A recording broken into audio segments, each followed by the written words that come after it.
and welcome to DappRadar's Off the Blockchain, a show often loosely based around Web3 and blockchain technology. Sorry, I had a dodgy start there.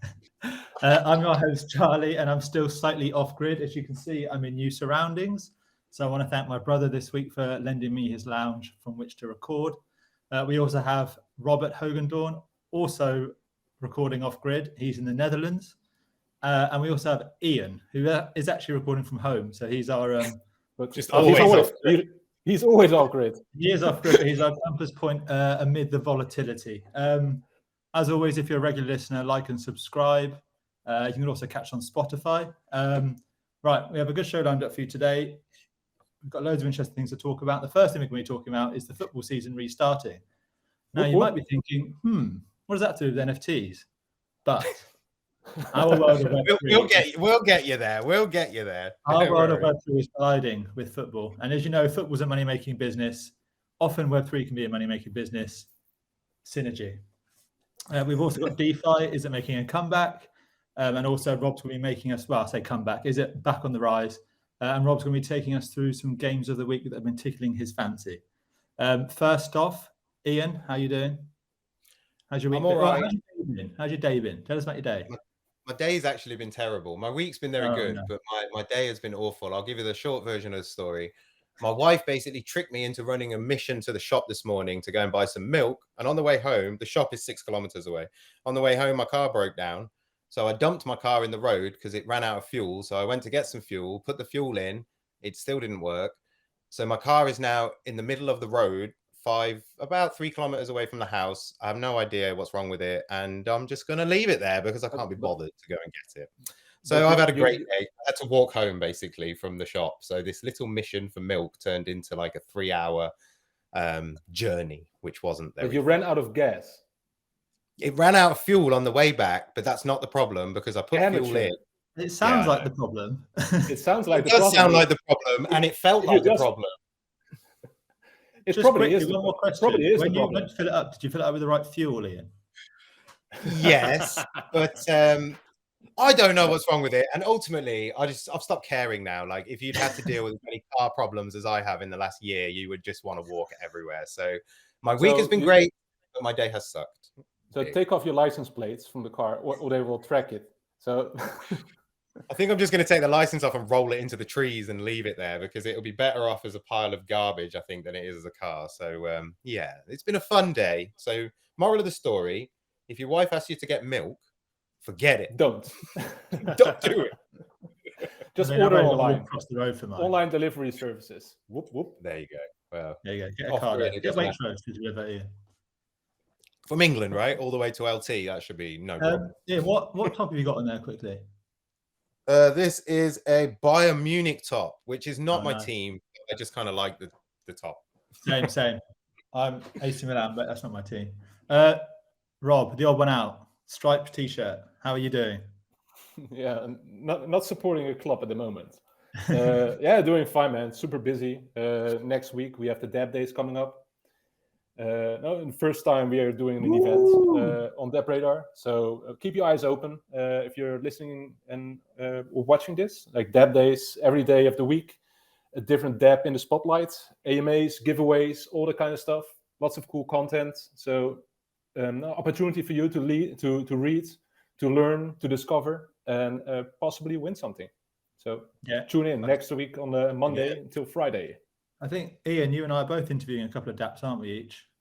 Yeah, I've got Monday to Wednesday, I think, and you've got Thursday and Friday sessions. Friday. So that should be pretty fun for you as well. Like, that would be a bit new, won't it? Yeah, I don't think I've done an AMA before, but I'm really looking forward to the people I'm talking to. Sound quite interesting. So, exciting. Right, let's move on to our first topic. And this is based on, well, not based on, but linked to what Ian and I are both wearing. The football season's restarting. We just had the Women's Euros. We've got the World Cup later this year in the Middle East. But football teams are engaging and embracing with the world of Web3, NFTs, things like that. So who wants to kick us off, if you'll excuse the pun, with... I actually didn't mean that. You did, don't lie. No, I didn't. I swear. Who wants to talk about first what's happening in football and how that's colliding with our world? Yeah, I can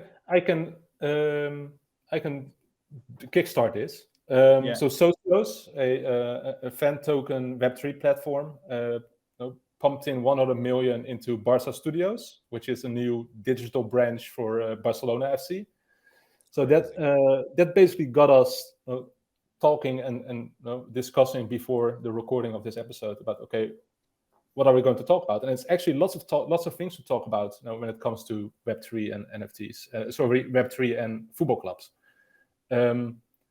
One thing I just realized, like in the last year, during the bull run, there were some football clubs taking sponsorships from tokens. I don't know if you realize that, but some really, really like shitcoin ones, like literally, like I think Parma FC, or Italian football club Parma. I think it's now it's Parma something else, but Parma. They got a sponsorship from blah blah blah Inu, like one of those shitcoin doggy coins, and it's and it's that type of stuff really shows that clubs just want money. They don't tailor their Web3, or they did not tailor their Web3 presence a lot. I think initiatives like Socios, they take Web3 and community participation a bit more serious. So now it's great seeing a club like Barcelona taking of course, they want the money, but Rob, I'll just quickly jump in there. You said that Parma were sponsored by that shitcoin, and I mean, if you had any sense, I guess, if you're any sort of business person, you would have seen that 99% of those are all going to fail and go back down to zero. So I'd be interested to know how those contracts were structured. It's like, what's the money of course will we pay you in Floki Inu or whatever it is? Because of course you don't know, but I mean, it's a football club. I don't think they will be like, oh, you pay me in a year. No, they will ask money up front. To be on the shirt or on a billboard or whatever. I know it's not football, but obviously Crypto.com is LA Lakers sponsor, and now you say about Socios giving money to Barcelona. So these Socios is like a proper company, and Crypto.com is a proper company that aren't going to fold tomorrow. But I guess some of those rubbish coins that were all coming out last year, they're likely to fall, weren't they? So some of them are good, I think, but I mean, it's not that everything is crap. Not at all. Of course not. I mean, we also work in this space, and we love it, and we see lots of companies thrive. During this bear market, you see lots of crappy projects or projects without true fundamentals. They fumble, and often they will crash to the floor. So back to football. So Barcelona at that investment, the NWSL, this women's football league. The one in the US. One in the US. They got Voyager Digital as a sponsor. Unfortunately, Voyager Digital was one of those companies associated with the Terra and then Celsius downfall. So that throws in some issues for that sponsorship. There's some problems there, and again this kind of shows I'm not going to say immaturity, but it also shows something about the pitfalls for football clubs associating themselves with crypto companies. Like, they need to be careful. Socios has been around for multiple years already. They've been doing fan tokens for quite some time, starting with Juve and I think AC Milan and some other ones. And they now have like fan tokens from across the world, like from Paris Saint-Germain and FC Barcelona to River Plate, Vasco da Gama, and Benfica. So, for those who don't know, those are clubs in Argentina, Brazil, and Portugal. That kind of shows that Socios is growing. They've had a healthy business model for quite some years, despite bear markets or bull markets and everything in between. And how does it work specifically? No, like there's fan tokens. You as a fan, so Ian, you as a extreme Bayern Munich fan, you could buy tokens, Bayern Munich tokens. Okay, I don't know if Bayern Munich is in there, but you can buy tokens. I don't think they are actually. No, not that one. But I know what you mean. Yeah, same thing. Yeah, you can buy tokens of your club, and that gives you some sort of vote in, let's call it, community initiatives. You can't vote which player they have to sell or buy. Like you can't say, I have 100 million fan tokens, I want you to buy Messi. That would be cool. You know, you probably can vote on let's say they're opening a new store outside the stadium. Do they need to sell beer or hot dogs? You know, vote. Yeah. So maybe stuff like, are we going to have areas where you can stand or where you sit, things like that? No, that's government. That's football association stuff. That's nothing you can't decide. You can't decide that as a aesthetic stuff, isn't it? Like the color of I've seen about the color of the shirt, for example. If they were trying to choose between 4 different shirts, they could put that up to a fan vote if they wanted, and then they actually guaranteeing that people are going to buy them because they like them, which is kind of useful, really.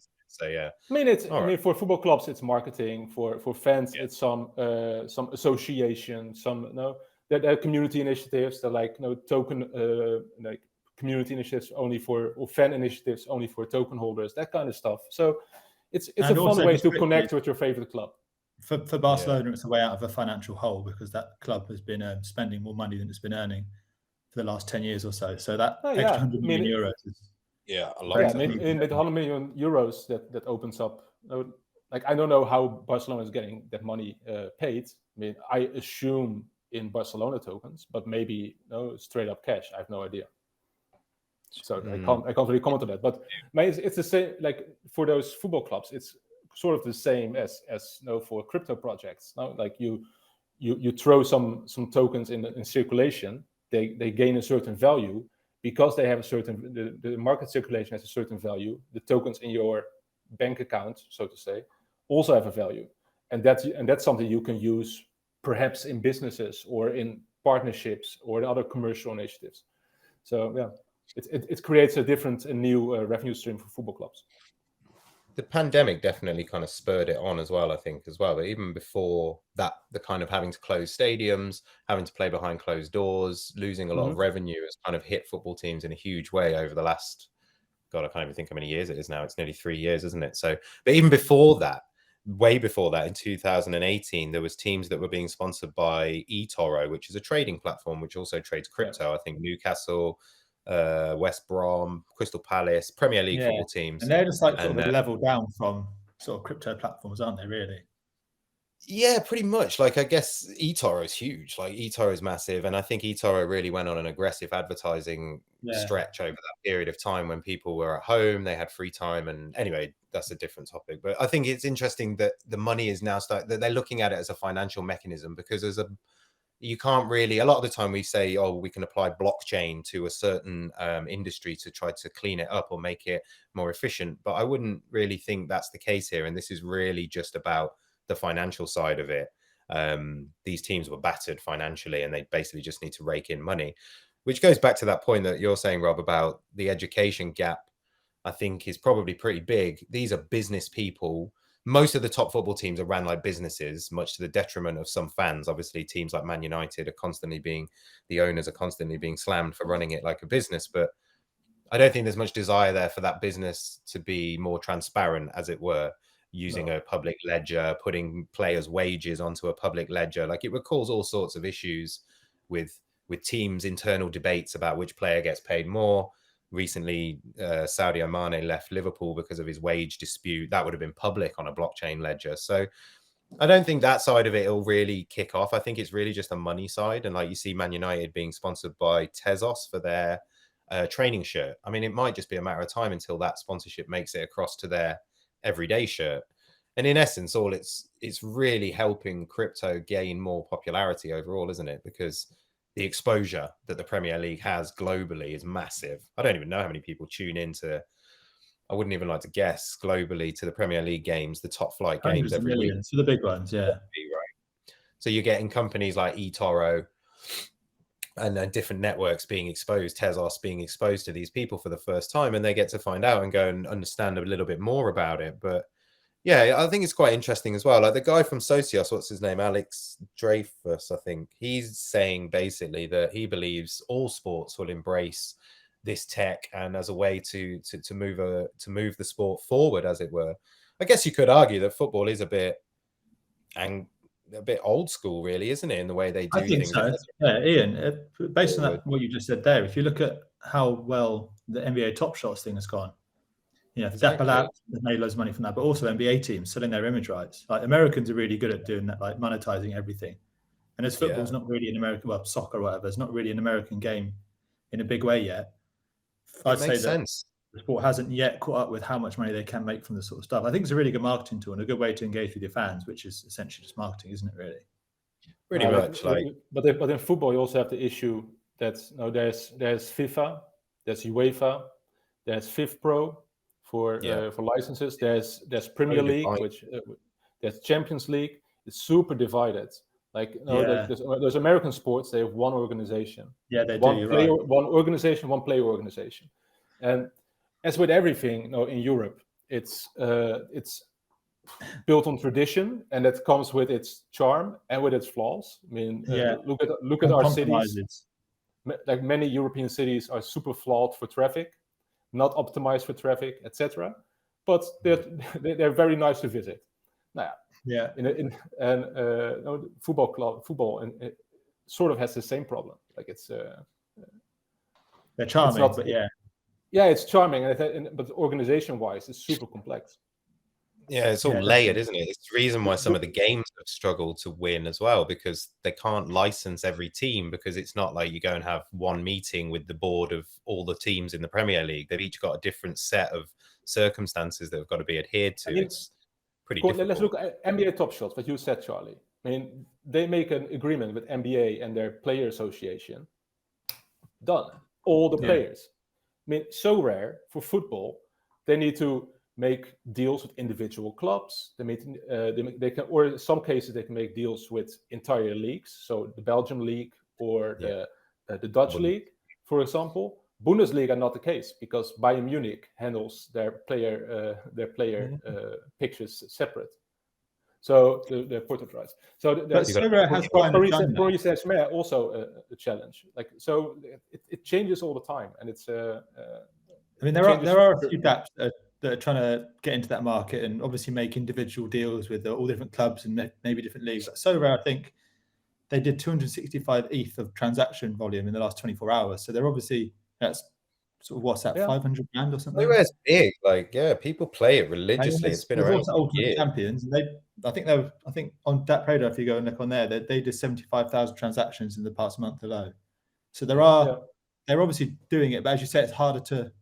You can't do it in one major deal because there's all these. It's difficult to scale. Individual clubs. Like it's difficult. It's super, and So Rare has been around for 3 years. 4 years. Nearly. 2018, 19 they started. Yeah. So and they said at the beginning. I remember they were saying that we can add. They targeted adding a new team. I think it was a new team every year. So. For the Premier League, for example, there's 30 odd teams, right? So you've got, how many is it? 28, something like that. So that's 28 years to add every team. So, and I remember talking about this years ago when they said that, and it hasn't moved as quickly.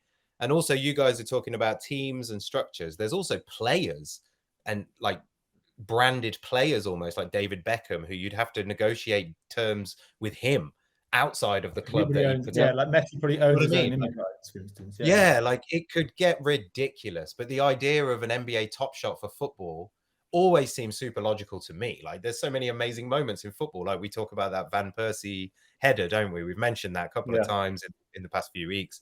Imagine that as a moment. Like that's a great moment to have, but there's something stopping it from happening. And I don't think it's the ambition to create such a cool thing. I think it's red tape, legals. Absolutely. Absolutely. Yeah. I mean, who owns those rights to those to that footage? Often it's the broadcaster, so ESPN. But ESPN maybe only in US, and in Holland it might as well be RTL. In Germany it might probably also RTL. But I mean, my assumption would be easier for the international game because you'd think FIFA owns the World Cup footage, whereas for clubs they're separate business entities. Yeah, you Yeah. would I assume don't know so. the Yeah, ins they- and outs of football law, No. but That, yeah. that might be why, if you remember the beginning of the FIFA football it was FIFA International Football, the video game. Do you remember? Maybe that was the easiest one to get out there first off to get the ball rolling because it was a deal with one body as it was. But there you go. Yeah, I guess FIFA's done it. So Rare can do it if there's a But market EA, for it. like this year, they will release the last FIFA. yes, last I heard. FIFA. Yeah. Next because year it will be called EA Football or whatever it will be. Oh, really? I didn't actually. Yeah. I think I may have heard that, then forgotten it. What are they still keeping the player rights? Yeah, the player rights are still there, but they will lose the right to use the name FIFA. Oh yeah, no, I saw that. Sorry, because FIFA wanted to have another $80 million, something like that. They are So crazy. It's aren't pretty. they, You've got some money. It's also Yeah, pretty yeah. interesting as well, like who's doing it. Like Binance is a big part of this as well. Releasing fan tokens. A lot of these fan tokens are on Binance as well, aren't they? And I know that they've been in talks with teams like Man United and Newcastle, but there's issues there as well. Like Newcastle is owned by a Saudi consortium. It's basically owned by the Kingdom of Saudi Arabia. Does the crypto firm want to be in relation with the Kingdom of Saudi? Like it gets even more complicated. Like it could become ownership. Yeah, no, it's just complex, isn't it? Really? It's a very complicated. But in terms of generating funds, you can see how crypto has become a way for. It's just a new way to generate. It's like crowdsourcing, isn't it? And I like there are some great ideas of like teams. I think it's Brentford that have been bought by a guy who's basically now tokenizing the football club. I can't remember if it's Brentford or not, but his mission is to take it from, I think it's in the 3rd or 4th league up to the Premier League by using crypto as a way to fund the entire process. That's Brentford is higher, man. Brentford's Premier now.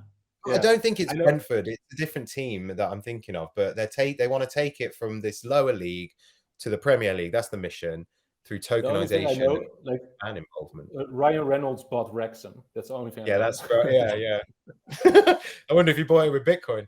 But there's lots of stuff happening there. It's only going to get. If someone can solve the issue of the complex issue, then there's a lot of money there to be made. Another industry that is looking for lots of money to come back into it is DeFi. And now we spoke about DeFi 2 weeks ago, and we asked the question, is it on the way back up? Coins are going back up. Money seems to be flooding back into total value locked. Ian, I know you've got a few thoughts on how DeFi is maybe showing the green shoots of return. A little bit, yeah. I think it's, as we say in the title, I think things are starting to become more realistic, which is all this negativity we saw over the last couple of months about bankruptcies, insolvencies, was all tinged with a hint of positivity, in my opinion, that showed that it wouldn't last forever and that you could be a little bit more secure in.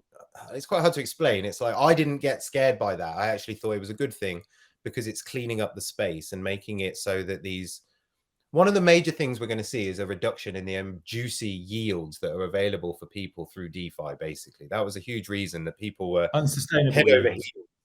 Yeah, more sustainable. If you think in the traditional world, in the traditional finance world, you might be able to possibly get 0 point something on your savings over a year. So you put $100,000 or whatever, you're not getting much, less than $50. So it was a joke. So people were gravitating towards these yields that were claiming to be 20%, 10%.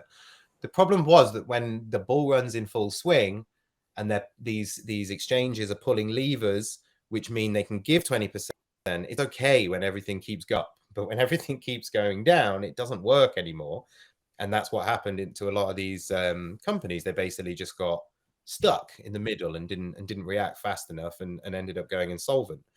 But a reduction in the rates doesn't make me sad. It makes me happy because it's more. I mean, 20% was beautiful, but it was never going to last forever. That was insane to think it would, even 10%. So now we're seeing more reasonable yields around 3%, 5%. And this is like appealing to a different type of person, I believe, as well. They're not, you're not going to quadruple your money. Like, that's not your ambition. Your ambition is to make a better savings amount than what was available in the bank. And I think that was the mission of DeFi all along, was to replace traditional payment rails. You can't replace traditional payment rails by offering people yields that are unsustainable. And we did that for years, and that's kind of died now.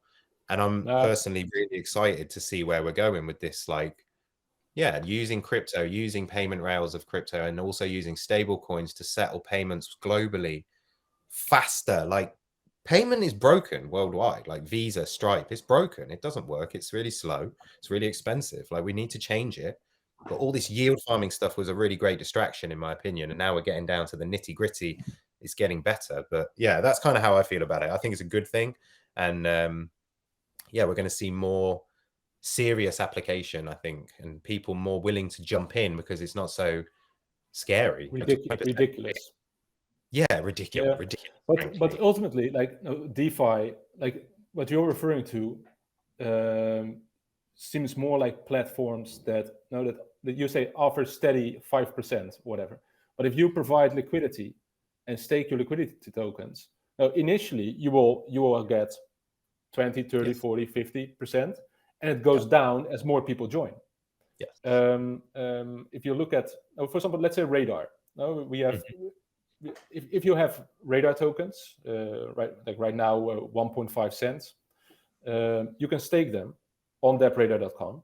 Like you go to the DappRadar tab somewhere on top, click it, go to staking.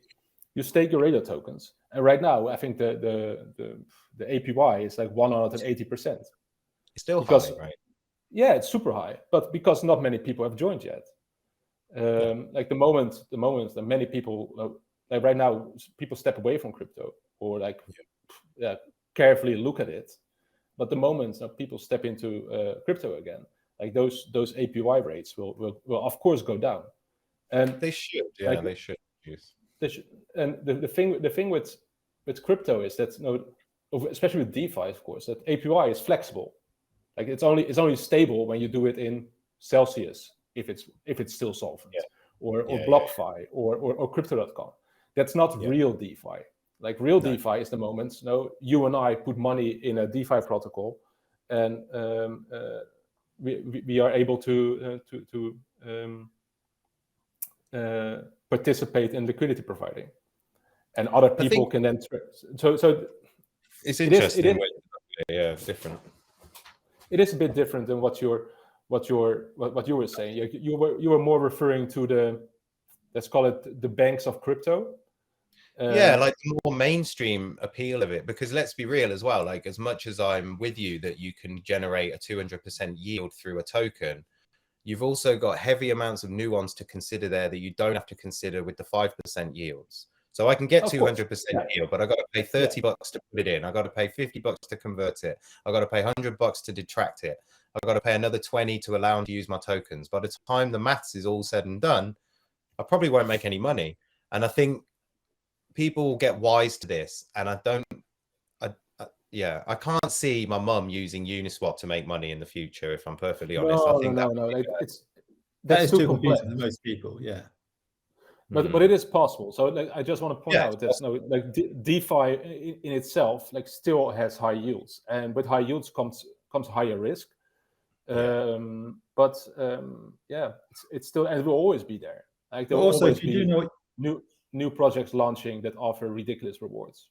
If you know what you're doing with DeFi and how it works, then there are possibilities to find the less risky options that also have the higher yields. Like I'm not just saying this because we work there, but I think the DappRadar token, that's not going to be, DappRadar is an older in Web3 terms company. You're not just going to run off with your money or something's going to crash. It's just a case of staking your coins in the smart contract. Yeah. Indeed, and DappRadar is an established company. That's of course the risk, right? I mean, like the moment you buy a token and you stake it, you somewhat invest in that company. You invest in that product, or you see some future in it. If you do it with ETH, put it in Crypto.com. Yeah, you pick two safe assets, not assets. You pick ETH because it's relatively safe, or USDC or Bitcoin, because those are established tokens, and you put it in Crypto.com because it's a regulated company. If you do it in smart contracts, you run into higher risks. You will get in touch with many. I'm not going to use the word shit coins, but you know what I mean. I'm still using the word shitcoins. I know. You did use the word shitcoin. But, so you run into more risk. Yeah, that's true. Yeah. What we also might see, though, is that situation, I agree as well. Like, when you've got new platforms popping up, they can offer percentages because they're trying to incentivize people to come, right? I think over the next few years, we're going to see less and less DeFi protocols launching. We're not going to see dog swap, cat swap, sheep swap, whatever swap. I don't think we haven't seen them, in fact. And I think as they start to reduce, the advocates of decentralized finance will almost be forced to use a set of particular protocols, Uniswap, SushiSwap. So the majority of the liquidity will need to be there, which will mean that rewards become less, but become sustainable. And then actually what I said could be absolute rubbish and people may gravitate to there because again, the percentages are much smaller. It's more realistic. So that happen as well. But overall, for me, I'm more interested in the payment rail side of DeFi, not the yield side of DeFi. Like, I get free money's beautiful, but it detracts from the bigger picture, in my opinion, of what we came here to achieve like a decade ago. And we need to get back to that, in my opinion, not this like, oh, I can make 400% for a week. Like, whatever, man. Good luck to you, but we got work to do. Well, so one thing you might find interesting then, there's there's a new ATM, new DeFi ATM, or crypto ATM. It's pretty cool. It's How does that work? yeah. It was cool until I watched the trailer. Like, I watched the trailer for it. I'm guessing you watched the trailer too. We're not going to show the trailer, but it was pretty funny, right? It's stock footage overlaid on top of stock. Yeah, no, like if you have watched a trailer, videos, kids videos, Blippi and that kind of stuff, then you see the same visual effects. Like, it's super bad. But the product itself, it's interesting because what they do is they tie a decentralized exchange on Binance Smart Chain to an ATM. You have your wallet with a QR code. You have your phone with the wallet on it and a QR code. You say, I want this token, so I'm buying whatever, BNB. You scan it, you put some cash in the machine, and you get your BNB on your wallet. There's a decentralized exchange behind it. So there's not like so it's not just. You could as well do it. It's a front, yeah, it's a front, but it's a front you can interact with cash. So instead of going to your bank account. It's a physical on-ramp, basically. Yeah, it's honestly, it's kind of cool, but I'm trying to think of a time when I need to do that though. Like, when I'm like, right, I need 200 BNB right now. Like, I'm trying to think of a moment in time. Well, it depends in 15 years or 10 years. In the future, yeah. That's the whole thing with crypto ATMs in general, right? I mean, it's more a gimmick, and I think it's cool. I think it works in terms of exposure, but we've also seen like cases where they were confiscated by authorities. Yeah. Bitcoin ATMs and stuff, right? Yeah, so it's not like it's fully accepted yet. But I love innovation like that when it's when it touches our real world in a very physical way. Yeah. That seems to go again with what we've been hearing more about stable coins lately as well. That we know already that a lot of people are paid in stable coins. We know that. I think there's going to be a bit of a drive here to adopt stable coins as the first kind of clean crypto, right? Where people can adopt it, use it, and it doesn't fluctuate, and we can use it for payments and settlements, and it makes a lot of logical sense.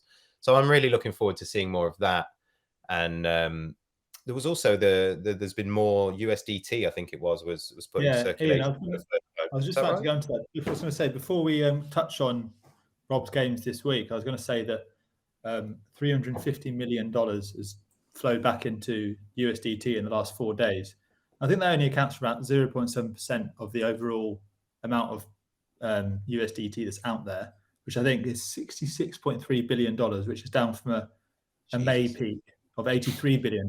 But considering that the bad news that stablecoins came into when the Luna crisis hit, and how that was basically the beginning of the major crypto winter when everything started going downhill, the fact that money's actually coming back into these things, and people have, maybe they've learned some stuff, done their research, and been like, right, not everything is Luna.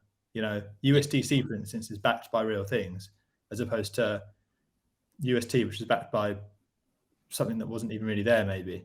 So I think maybe overall, stable coins getting into the news is giving people a chance to learn about them and realize that maybe they do have some good functions.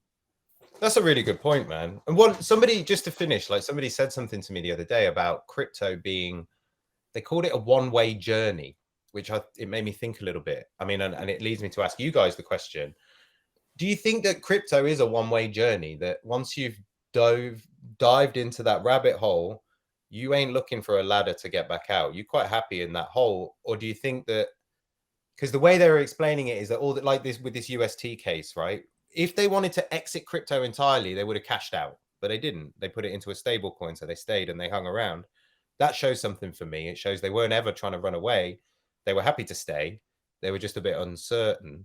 So this person was saying that crypto is a one-way journey, and I kind of didn't agree fully, but I wondered what you guys think about that. Once you go through all the effort of learning MetaMask and I know what you mean. I've never thought about it, but I know what you mean, because I can't see myself now not being involved with it in some way or other, like just completely going back to just everything about just cash, like normal fiat currency. And could you do anything?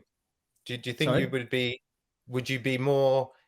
Would you want to do that? Do you think you would, or you would always have that inkling of crypto in the background? Right, I think you would. Right, you know about it. Yeah, it would certainly be part of my investment portfolio, I reckon.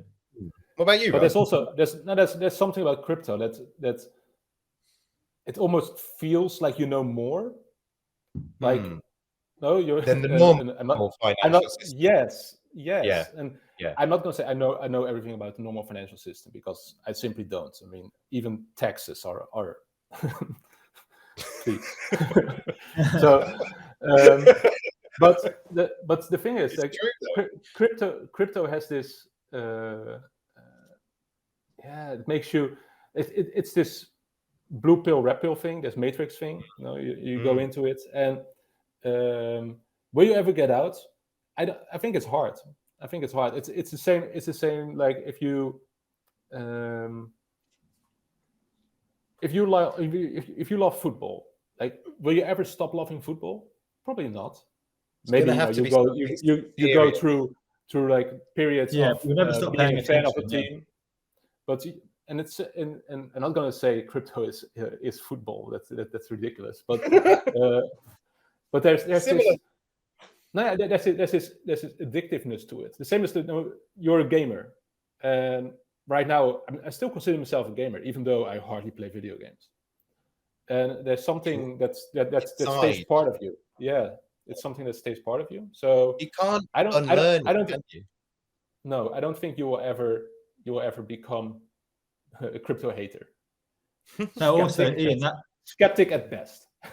Yeah, I mean, there's always room to be skeptical, and I don't think there's anything wrong with that. But I think, as you say, Ian, it's a lot of hard-won knowledge. So to sort of chuck it out the window when a few coins go down in value it's difficult to do. Also, this is our jobs. We write about it and do it every day. So at the moment, we're certainly fully ensconced in the whole world, aren't we?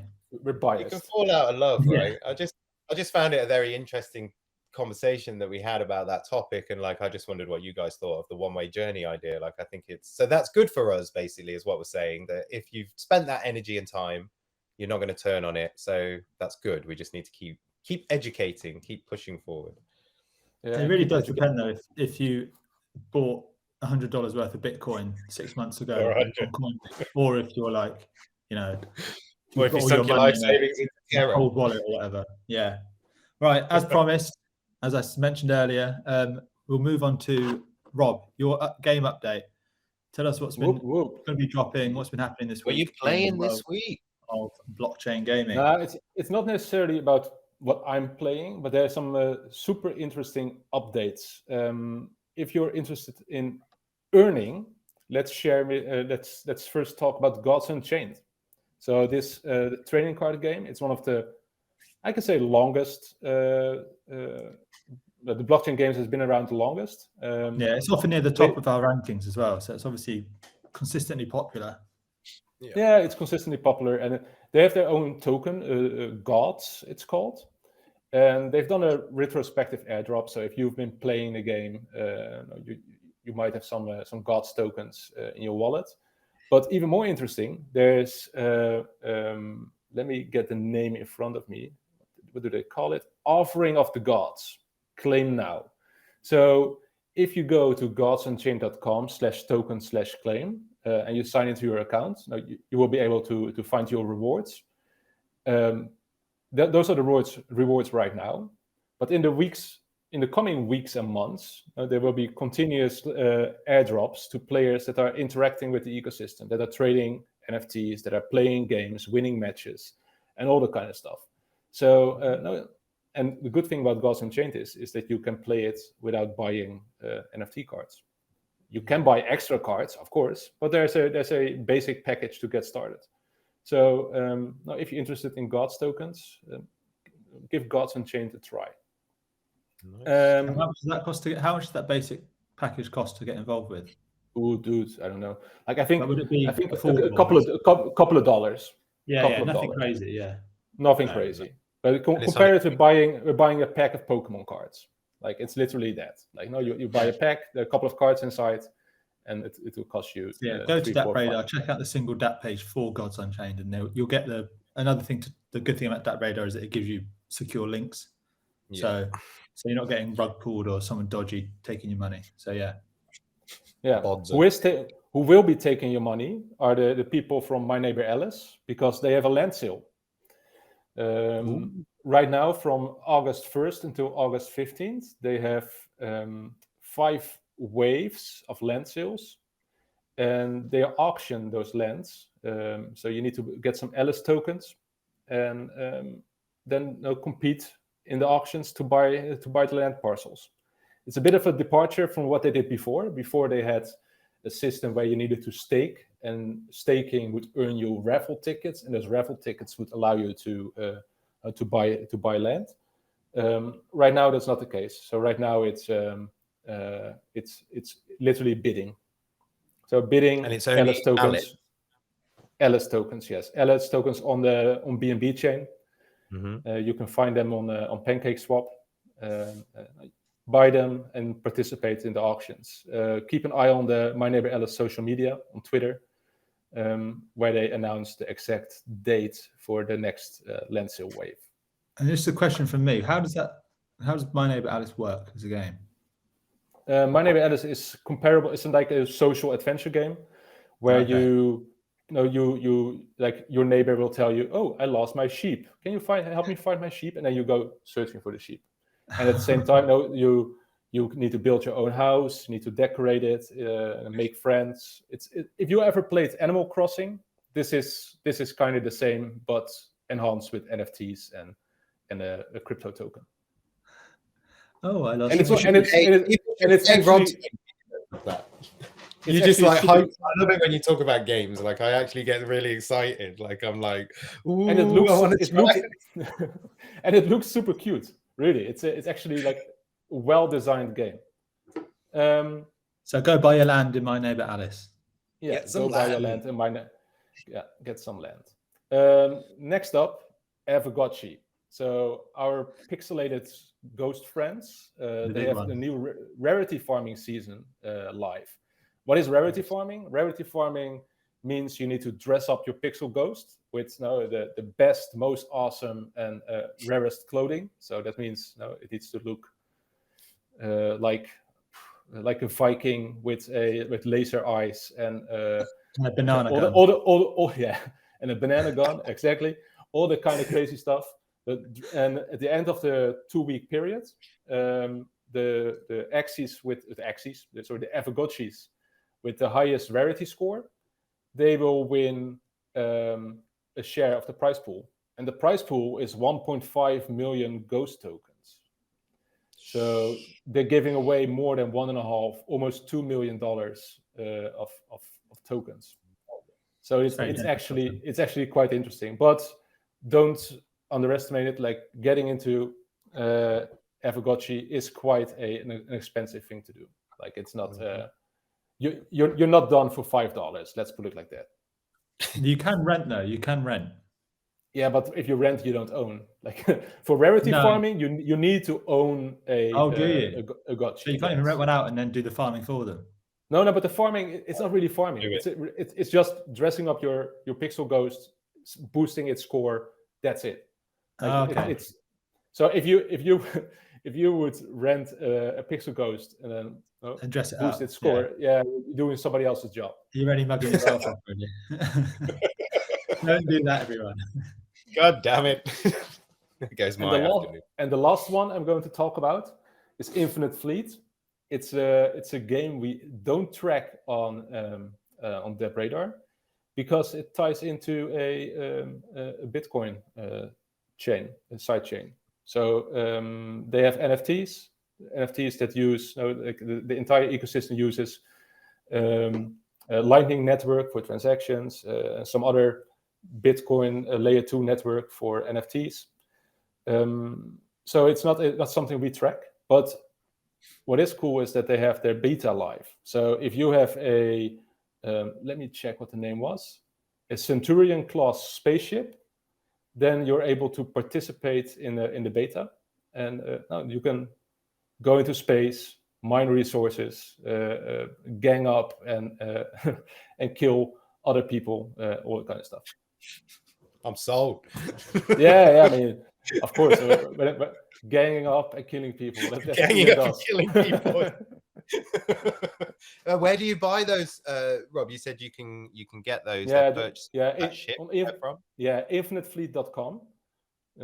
Infitefleet.com. The purchase. That's a very good question. I don't think you need Bitcoin to.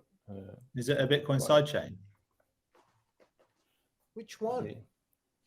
What does it run on? I forgot the name. No, not RSK.